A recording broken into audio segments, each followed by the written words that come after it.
Last week, we talked about the morning and the evening routine. Did you guys make any changes? I did. I have 3 routines started in action. I'm doing the work. Yeah, I'm all about the work. Here at ADHD Big Brother headquarters, I'm not just the president. I'm not just the CEO of ADHD Big Brother Corp. I'm also a client. And I think I'm going to give myself a 5-star review because this shit is working.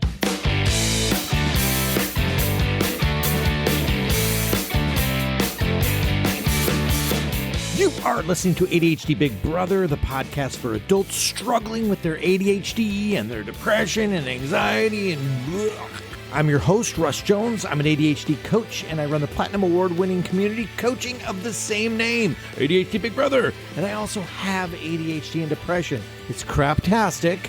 Welcome aboard. Let's learn some stuff, laugh at some stuff. And ladies and gentlemen, here's some stuff. Alrighty, welcome to the ADHD Big Brother podcast show, situation, meeting, gathering. I don't know what to call it. What do you guys call it? The pod? Welcome to the ADHD Big Brother pod. I'm glad you're here. Let's just kick it off with a mental health report. I'm doing pretty darn good, and I'm feeling good. This last week was successful. We'll talk about that. Lots of good things happening in ADHD Big Brother land. So that makes me happy getting to be here and do this for you guys and in the community and the coaching clients and all that biznaz. Lights me up, and it's been going well. And I hope you guys are doing just as well. And if you're not, you can always reach out. Okay, so kind of a recap to last week. I was talking about incorporating a thing into the morning and evening routine on our journey to this perfectionistic supreme routine that we have in our head. Like when you wake up, you're like, oh yeah, I know what my ultimate routine would be. I wake up at 4:30 a.m. Then I instantly go outside and I do a cold plunge, and followed by some Wim Hof breathing. And then, of course, I'll do my push-ups right after that. And then I lace up my shoes. I go on a light 10-mile jog before I come home, and I eat a supremely healthy electrolyte proteiny situation. And then while that's going on, I indulge in my mushroom tea for all of its organic properties. And then after that, I journal my day ahead. There's going to be a section on gratitude, reflections of the day, and then some positive affirmations of the day ahead. Immediately following that, I meditate for 30 minutes and I engage in a 15-minute Qigong experience to, open up my energy centers.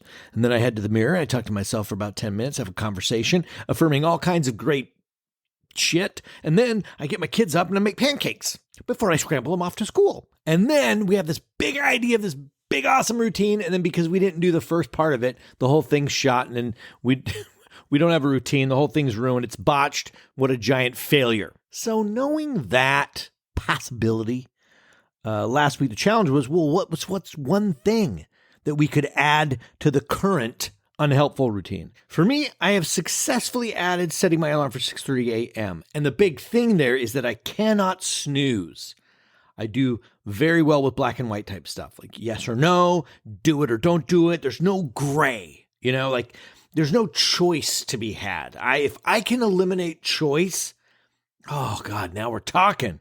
That is chocolatey delicious. So that's what my morning has been. It's been going well for a week, done and done. We're on our way. Going to keep that up for another week. And then perhaps I will tack on something new on top of that. My evening routine's going to bed at 9:30 p.m. reading.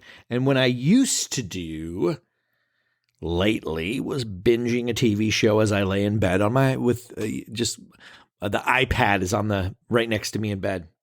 And I have since changed that into going to bed, putting the phone away before I lie down, and no iPad in bed, and I read a physical book. Also done and done. And I'm going to do a huge shout out here to a member of the ADHD Big Brother, Jonathan, who is like the challenge master right now. He came up with 2 challenges in our community. One of the ways that community coaching works is we come up with challenges. Like no alcohol for 30 days, or who wants to try cold shower shit for a month, or it's doing things like that as a community, like as a group. You get a few people on board it makes it easier. And then if, you do it, you get a badge, you gamify it a bit. And so Jonathan came up with two in a row, and they are, one is bedtime reading, which is called Bedtime Book Club. Bedtime Book Club.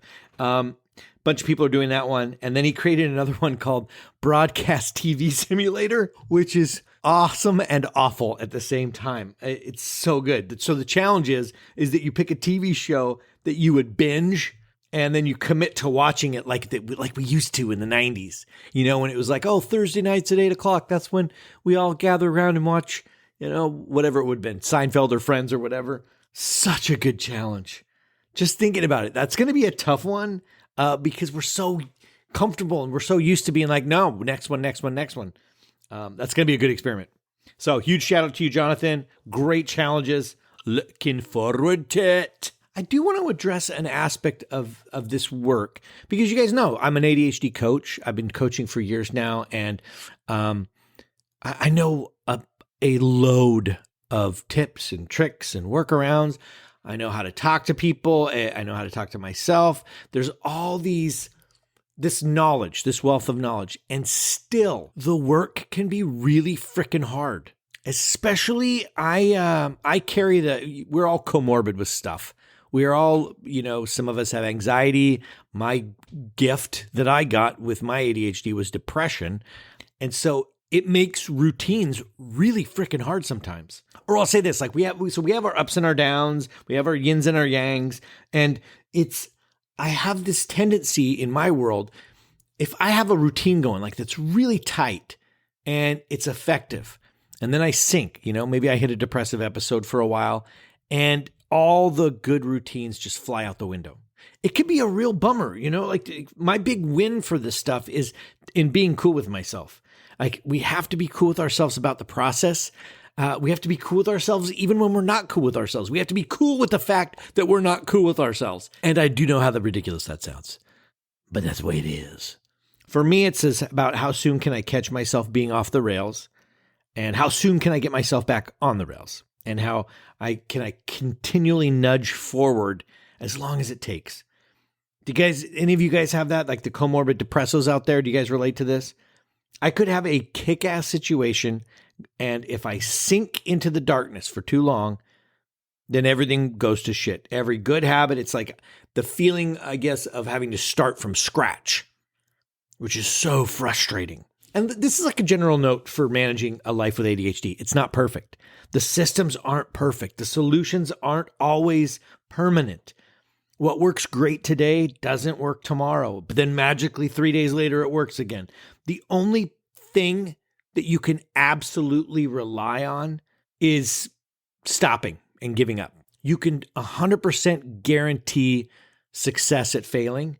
You just have to stop and just not start again. Stopping is so easy, but man, not getting started is the easiest of all of them. You don't even have to try to be successful at stagnation. It's just it's a default. And so we nudge ourselves, being cool with ourselves about this process, but showing up and nudging, that is what I have found to be the secret sauce for myself. So we're talking about routines this month.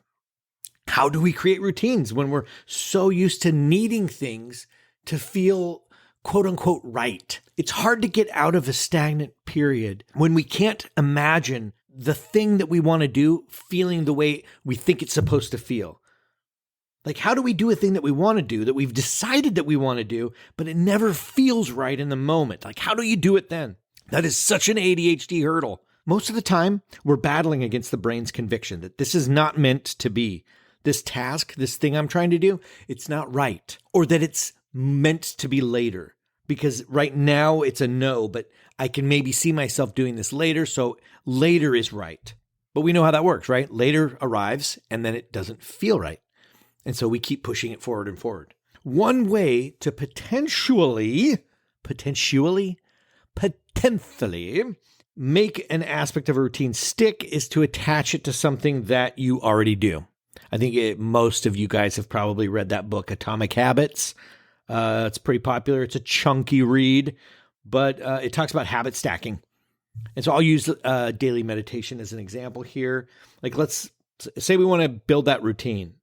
With this idea, maybe I could attach meditation to something that I'm already doing without fail. Like, I was going to say stretching. That's such a dumb example because I'd want to incorporate stretching. Let's just say, for the sake of argument, I stretch every morning.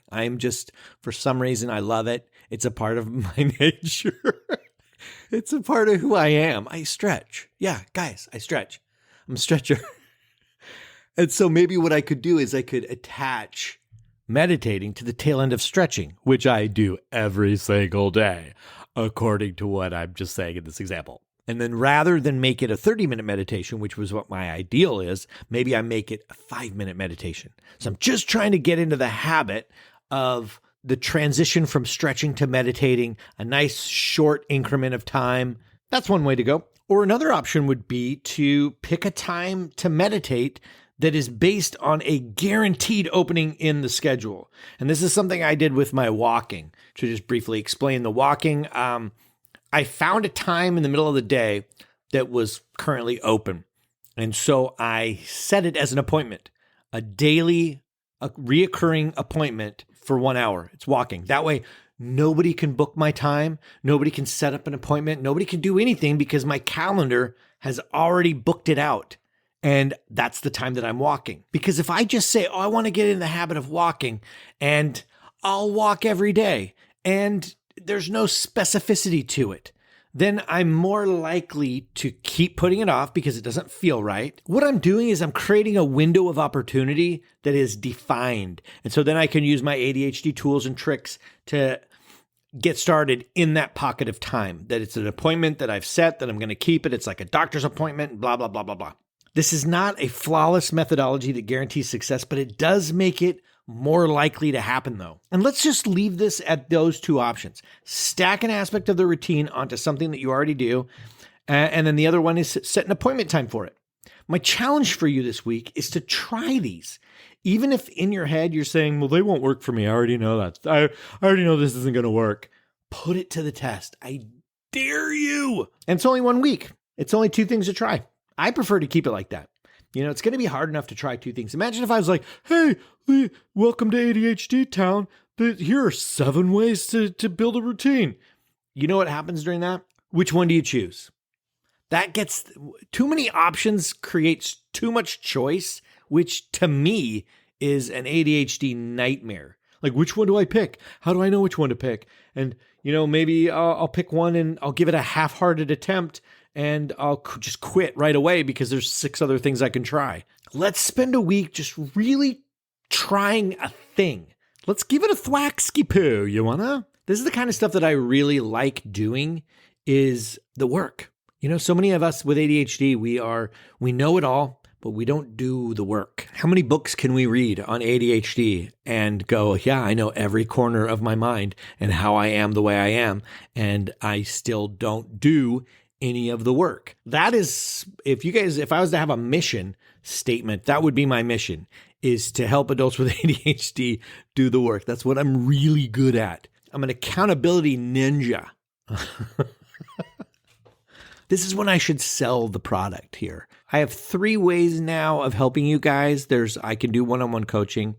I have currently, as of the recording this, I opened up 3 more slots because I filled up all my appointments, so I wanted to expand. So there's 3 more spots open if you guys are interested in one-on-one coaching. But there's also the Consistency Crew is a new thing that I've created, and it's like group coaching. It's for the doing of the work.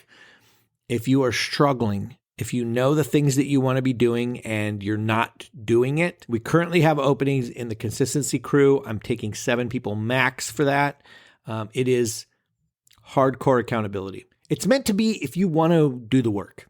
If you're hungry to get on the other end of your ADHD and maybe one-on-one coaching is outside of your is a stretch, Consistency Crew will help you get it done. And then the third option is joining the community. We have a paid online community it's community coaching. It's my effort at bringing the knowledge and the resources and the experience of ADHD coaching into a community platform that is focused on daily accountability.